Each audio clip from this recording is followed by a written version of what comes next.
Bonjour à tous, bienvenue dans notre série de podcasts Parlons Retail pour découvrir les tendances, les défis et les opportunités du secteur du retail avec des experts qui partagent leur expérience et leurs connaissances. Aujourd'hui, nous allons aborder l'importance de la relation humaine dans le retail avec Mathieu Rougeron et Christophe Ken que je vais laisser se présenter. Christophe, je te laisse commencer. Avec plaisir, merci. Christophe Ken, je dirige un organisme de formation professionnelle qui s'appelle Kilotoa, que j'ai créé il y a 31 ans avec un comédien. Notre particularité est de proposer des actions de formation en magasin souvent, qui sont animées par des comédiens formateurs pour développer les compétences relationnelles. Évidemment, on intervient aussi sur le management, qui est un acteur clé au service du développement des compétences des équipes. Merci. Mathieu. Oui, et donc Mathieu Rogeron, bonjour à tous. Je suis directeur des opérations au sein du cabinet Univers-Retail, donc en charge de l'animation des équipes et du développement du cabinet. Merci. Alors pour entrer dans le vif du sujet, pouvez-vous, me dire quelles compétences humaines les vendeurs doivent-ils développer pour améliorer la relation pardon, client? Alors, je vais commencer si vous voulez. Oui. Oh, Heu, Christophe. je vais parler de compétences, mais peut-être juste avant, il y a un sujet qui me paraît, particulièrement important, c'est celui du cadre dans lequel, se développent ces fameuses compétences. Il nous semble, nous, chez Kilotoa, qu'on ne peut pas tout attendre des collaborateurs et collaboratrices d'un magasin. Bien sûr qu'il leur faut des compétences, mais qu'on a beaucoup entendu parler ces dernières années de la symétrie des attentions. Donc si on veut que, les personnes en charge de la relation client soient bonnes ou bons ou efficaces, il faut aussi que l'entreprise mette en place auprès d'eux les conditions qui vont favoriser l'émergence de ces compétences. Ça veut dire qu'il faut, des conditions organisationnelles, managériales, RH aussi, qui vont être au service du développement de ces qualités. Moi, je crois que l'un ne marche pas sans l'autre et le risque le plus important que l'on fait peser, sur une enseigne, c'est de forcer, d'être dans l'injonction auprès des personnes, les forcer à être comme ceci ou comme cela, sans que ce soit nourri par derrière et à ce moment-là, on va avoir des comportements qui sont, très, mécaniques et pas remplis de sens. Or, ça irait à l'encontre de ce que l'on souhaite et parmi ces compétences, évidemment, j'y viens, donc évidemment, être clair dans sa communication, être à l'écoute des autres, être en capacité de questionner, de chercher sincèrement à comprendre, ce que veulent les clients, être en capacité de gérer les émotions. Nous voyons de plus en plus émerger des comportements difficiles, donc gérer ces émotions, c'est hyper important. Donc ça fait partie, de mon point de vue, des principales qualités qu'il faut être en capacité de développer et c'est pas si simple que ça. Oui, oui, je te rejoins totalement, Christophe, d'autant plus que le les enjeux aujourd'hui au sein des entreprises, c'est de transformer ses collaborateurs en ambassadeurs. Donc, il est nécessaire effectivement de les accompagner à développer toutes les compétences, dont tu as parlé. D'autant plus aussi que, dans le développement de l'omnicanalité, ces collaborateurs ont aussi de plus en plus de tâches à faire, en plus de devoir gérer les clients. Donc effectivement, il est absolument nécessaire de les accompagner sur le développement de toutes ces compétences dont tu as parlé. Alors justement, pour continuer sur cet axe, comment peut-on aider les équipes terrain à communiquer efficacement, avec les clients? Donc, pour moi, je vois 3 axes, à travailler, pour justement gagner en efficacité. C'est, notamment tout l'aspect, processus, donc travailler auprès de nos clients pour les aider à améliorer leur processus pour que ce soit effectivement plus facile pour les collaborateurs. Il y a un axe aussi, outillage, je dirais, leur mettre entre les mains des outils qui leur permettent par exemple, d'automatiser certaines tâches, chronophages ou, pourquoi pas, comment on peut, mieux accompagner le client, pourquoi pas leur mettre entre les mains des outils type, tablette vendeur pour comprendre ce que le client qu'ils ont en face d'eux a fait, auparavant chez eux et cetera. Donc tout ça, ça va forcément mécaniquement leur faire gagner du temps et donc ils pourront passer plus de temps auprès des clients et c'est notamment là où, nous, Iveritel, on accompagne, nos clients. C'est justement dans l'optimisation et l'accompagnement la mise en place, je dirais, des solutions. Mais il y a aussi le troisième axe, c'est l'axe, formation et dont on a parlé. Je pense que tu en diras un peu plus. Mais donc voilà, sur ces 2 premiers axes, c'est important effectivement, de travailler bien, clarifier les process métiers, que ce soit clair pour facilement, pris en main par les équipes et donc l'aspect outillage aussi qui est aussi primordial. Oui, alors là, complètement d'accord avec toi. Il y a une dimension organisationnelle indispensable. C'est-à-dire qu'on ne peut pas demander de la disponibilité à des équipes à qui on confie à côté plein de tâches opérationnelles qui vont être très chronophages et qui ne les rendent pas disponibles auprès des clients. Donc la priorité, en effet, c'est de distinguer ce qui peut être traité par d'autres personnes à d'autres moments, selon d'autres formes organisationnelles, pour que on rende disponibles les personnes auprès des clients. À ce moment-là, nous, notre métier, c'est de développer leurs, compétences et avec notre savoir-faire, issu des comédiens, une de nos particularités, c'est de laisser émerger, de donner la possibilité de faire émerger ces ressources que chacune ou chacun a en lui et qui ne sont pas forcément mises en évidence dans le cadre du travail. Donc, nous, notre job, c'est de faire prendre conscience de ces compétences, de les mettre en évidence dans des situations professionnelles, de s'entraîner et puis ensuite, on passe en magasin. Donc toute cette première partie de mise en évidence, découverte de ses compétences et entraînement, ça se fait en salle de formation. Il y a une partie entraînement, c'est ce qui nous distingue de beaucoup de nos confrères. Il y a une partie ensuite entraînement en magasin avec des clients où on s'écoute mutuellement et où on se donne du feedback mutuellement. Et là, on accompagne chaque personne individuellement sur la mise en œuvre de ses compétences pour qu'elle puisse cerner ce qui marche bien quand elle teste quelque chose, ce qui marche moins bien. Et là, on implique aussi le management pour qu'il puisse être, celui qui va donner du feedback et accompagner dans la durée ses collaborateurs. Donc voilà à peu près comment on s'y prend pour faire de la formation à la relation client dans le retail. Merci. Et donc, justement, quels sont les rituels de communication, à mettre en place entre les managers et les équipes, en magasin? Mathieu, je te laisse démarrer. Oui, on va retrouver de manière assez, basique un certain nombre de rituels, un certain nombre d'échanges. Moi, je crois beaucoup, au briefing, quotidien, enfin, en tout cas, cette, temporalité-là, que ce soit le matin pour lancer la journée ou en fin de justement, en fin de journée pour clôturer et voir ce qui a bien marché, ce qui reste à améliorer et cetera. Mais je crois aussi beaucoup hem, à des temps un peu, justement, pas forcément planifiés. C'est-à-dire que, il faut pas s'empêcher de, justement quand il y a quelque chose à dire, et enfin faire du feedback, on en parlait, tout à l'heure. C'est, le management doit faire du feedback régulièrement quand ça va bien et quand ça va moins bien et quand je parle de feedback, c'est aussi, feedback, dans le sens inverse, je dirais. Donc c'est plutôt, écouter les remontées de terrain, parce que sans enfin voilà, si on veut, comment dire? Gagner en efficacité, tous ensemble, il faut écouter ce qui se passe sur le terrain et donc c'est pour ça, donner la place aux équipes pour les écouter, que ce soit donc dans ces briefings-là ou dans d'autres, rendez-vous, hebdo, mensuels ou autres, c'est pour moi très important. Complètement d'accord avec ça aussi, hein, le feedback pour nous, c'est une des clés, hein. On aime le théâtre, mais on aime aussi la philosophie. On est fan de Charles Pépin qui dit que quand on n'est pas fini et qu'on a besoin des autres pour se polir, pour s'améliorer.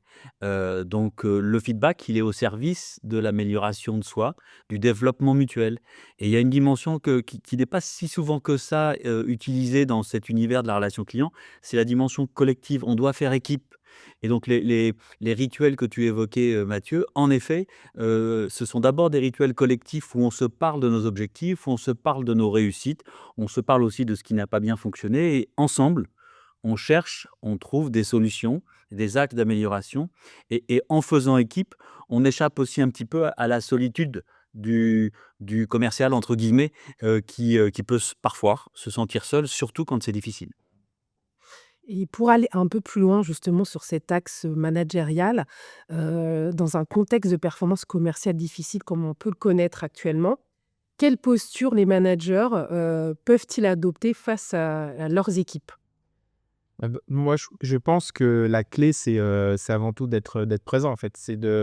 C'est de pas fuir, la difficulté et fuir le terrain. Donc je parlais d'être dans du feedback juste avant, d'être proche de son équipe, c'est essentiel et pour être proche, faut être avec elle dans la difficulté sur le terrain et c'est comme ça, je pense qu'effectivement, on peut être inspirant, on peut, en étant exemplaire, montrer, la direction à suivre et cetera. Donc être présent pour moi, c'est la clé et et quand je dis être présent, c'est aussi, ne pas cacher ce qui va bien et aussi ce qui va moins bien et donc il y a cette notion de transparence qui est importante aussi. Que ce soit dans, comme je l'ai dit, dans les feedbacks, mais aussi dans le plan d'action qu'on peut se fixer. Quand on parle d'objectifs, c'est effectivement, il faut que ce soit des objectifs, atteignables, réalisables, que les collaborateurs, hem, puissent, je dirais, comprendre facilement pour qu'ils puissent être engagés dans l'atteinte de ça et justement réussir à sortir de la difficulté. Donc je pense, voilà, j'insiste, mais voilà, être présent au plus près des équipes pour pouvoir, leur montrer ce qu'il faut faire et écouter eux ce qu'ils ont à remonter, pour moi, c'est important, et ça permet aussi de bien comprendre quelles difficultés ils peuvent avoir et donc identifier avec eux quels seraient leurs besoins d'accompagnement, spécifiques qu'ils pourraient avoir, dans leur développement de compétences ou dans et cetera et cetera. Oui, les managers, il y a un enjeu important de transformation de la posture des managers. La posture historique, un peu ancienne à mes yeux, mais qui reste encore assez dominante, c'est la posture du manager directif et en particulier dans le monde du retail. Donc, il y a un enjeu à transformer cette posture pour que le manager directif devienne plus un manager qui fait équipe, qui est avec son équipe, qui est là pour l'accompagner. Pour ça veut dire qu'il faut qu'il accepte de changer par moment, qu'il accepte de se mettre en posture basse. Mais alors ça veut dire aussi qu'il faut qu'il soit formé à cela. Souvent, on fait peser beaucoup sur les épaules des managers. On leur donne beaucoup de missions, on les charge et pour suivre assez régulièrement les résultats d'un baromètre qui est mené par un cabinet qui s'appelle Empreinte Humaine, les managers sont ceux qui ont le plus fort taux de risques psychosociaux. Donc attention à pas leur charger trop la barque si on leur donne pas les outils pour accompagner leurs équipes. À cela s'ajoute aussi un autre truc, c'est que pour les managers, il faut que la ligne directrice de l'entreprise soit très claire. Le relationnel, est-ce que c'est un axe majeur ou est-ce que c'est le business d'abord? Bien sûr qu'on ne faut pas les opposer, mais à quoi l'un va au service de l'autre? Et il m'est arrivé de croiser une entreprise pour qui apparemment le relationnel, c'était un axe dominant et puis, il n'y a pas si longtemps que ça, ils ont décidé de supprimer une prime qui était une prime qui récompensait les équipes sur la satisfaction des clients en sortant de magasin.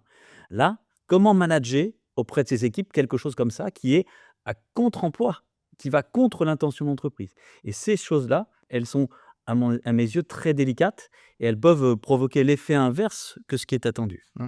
Mais tu as raison dans ce que tu as dit, on insiste beaucoup sur, comment aider, accompagner les équipes, mais et donc quel est le rôle du manager dans tout ça, mais on oublie souvent que, comment accompagner les managers Carrément. dans ce qu'on leur demande de faire auprès des équipes et effectivement, on a souvent tendance à négliger et à faire porter, tout un tas de responsabilités, sans forcément d'accompagnement. Mmh. Voilà, donc il faut que la politique de l'entreprise soit bien claire et que les managers se la soient appropriée, qu'ils soient en mesure de la communiquer clairement à leurs équipes. Merci. Et pour clôturer ce podcast, je terminerai avec cette dernière question, avec un sujet, en tout cas une tendance, actuelle. Quelle place peut-on donner à la relations humaines face à l'omniprésence de la digitalisation et à l'arrivée de l'IA? Alors, ça, je vais me permettre de commencer à répondre et puis tu me compléteras évidemment, Mathieu.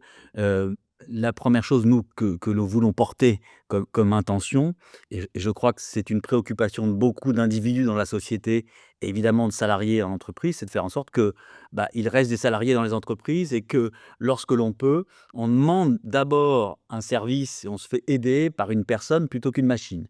Alors évidemment, tu vas me dire tout à l'heure, Mathieu, qu'il y a des machines qui rendent très bien certains services, Tout à fait. mais nous savons quand même, et là je fais référence à une étude que nous nous sommes appropriée de l'Observatoire prospectif du commerce, une étude qui date de 2 ans, qui n'est pas si ancienne que ça, et qui a essayé d'esquisser ce que pouvait être le commerce de demain. Il y a 3 piliers qui sont ressortis de cette étude.